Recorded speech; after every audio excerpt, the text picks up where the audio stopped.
Kaya sana, hayaan mo na akong maging masaya kasama ang daddy mo. Ma'am, may gulo po nangyayari sa labas. Nag-aaway po sila Sir Robert at Gerald.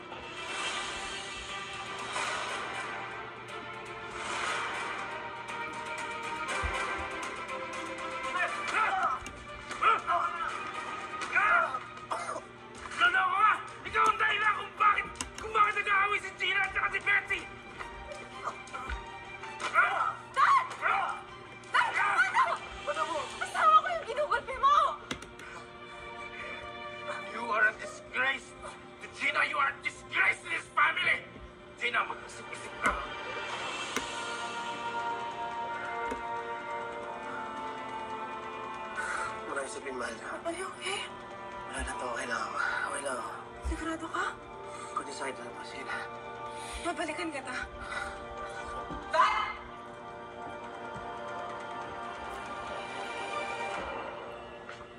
Anong sinasabi mo tungkol sa amin ni Gina? Bakit gano'n na lang galit sa akin ng daddy niya? Wala akong sinasabi. Sinungaling? Hindi ko kailangan gawin yun dahil sa totoong kwento pa lang, sirang-sira ka na. Tinuwag mo kami magkaibigan. Hindi totoo yan! Minahal kita! Kaya ako nagpasa sa'yo dahil sa'yo! Dad! Bakit mo naman ginawa yun? Ba't mo sinaktan si Gerald? I want him out of this house. Daddy, I want him out of your life. I want him out! Out! he's my husband. He's not going anywhere. Wala siyang kwentang asawa! Sinaktan niya si Betsy. Ikaw, kailan ka maghihintay hanggang saktan ka niya? No, hindi magagawa ni Gerald sa akin. Ginawa na niya. Ganon siya. Why are you so blind, Gina? You should talk, Dad. Blinded ka na rin kay Betsy. Pero nakilala ko si Gina. Nainlove ako sa kanya dahil malayong malayo sa sa'yo. Oo na! Perfect na si Gina. Hindi mo kailangan idiin yun. Hindi siya perfect. Pero sa kanya ko lang naramdaman lahat ng pagmamahal. Ikaw, puro pera lang iniisip mo eh. Tatawag ka sa akin, Gerald, pera, pera, pera! Okay, I get it. Galit ka kay Betsy dahil nag-aaway kayo. Pero dapat, di ba? Ikaw ang nakakaintindi sa kanya. Bakit? Siya ang nawalan. Siya ang nawalan ng boyfriend. Nawalan siya ng future. Si Betsy ang biktima rito, Gina. Si Betsy! Why are you talking to me like it's my fault, Dad? Isipin mo. Isipin mo kung anong ginawa nitong fake marriage nito sa inyong lahat. Ikaw, naging biktima ka. Nagamit ka. Si Betsy, nawalan. Si Gerald, siyang nag-okay. Siya nanalo. Di ba yung slay girl? Bitch, check kaya! Naku, nakakahiya kong kulong.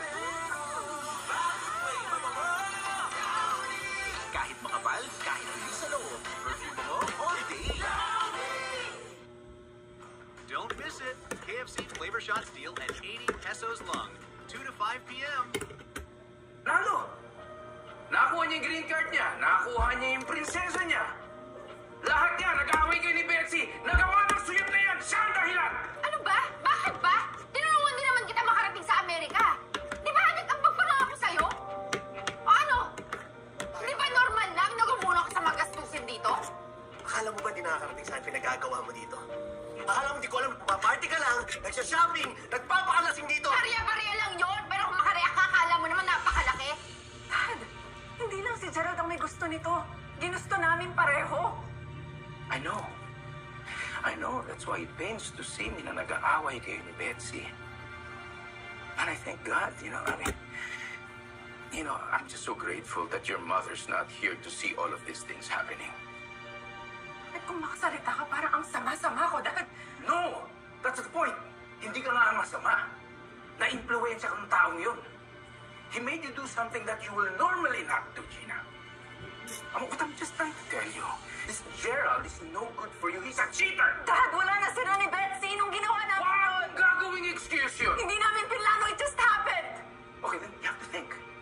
Dapat mag-isip kaya you have to be smart. Once a cheater, always a cheater. Me and Gerald did this, Dad. So are you calling me a cheater too? May Gina ka na nga! May ginawa na ang buhay mo! Hindi mo kita pinapakialaman ah! Kaya huwag mo akong pakialaman. May karapatan din naman ako para sumaya.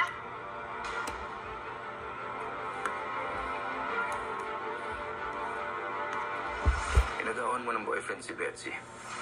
Ginoko mo ang best friend mo.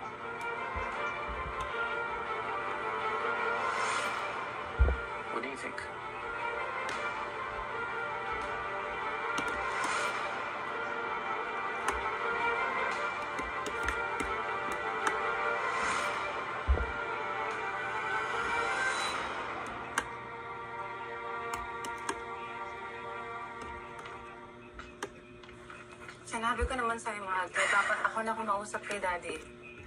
Tingin nga. O na. Wala rin magagawa yung mahal ko. Ang sama ng papel ko sa dad mo. Sa paningin niya, pinagsabay ko kayong dalawa ni Betsy. Sinubukan ko naman ipaliwanag sa kanya na gusto natin to pareho. And technically, hiwalay naman na kayo ni Betsy nun, di ba? Pero kahit ganun, sinubukan naman natin pigilan. Pinilit ko naman din umiwas sa'yo. Ganun din naman ako, mahal ko eh. Alam mo naman yun, di ba? Hindi tayo masamang tao. Hindi natin ginusto makapanait ng iba, pero ganun yung nangyayari. Siguro para talaga tayo sa isa't isa. At ngayon sa pamilya na tayo, kasama si Mindy. Pero sa mata ni Betsy, niloko pa rin natin siya. Hindi naman natin siya masisisi eh. Pinanindigan lang natin kung ano ang nararamdaman natin.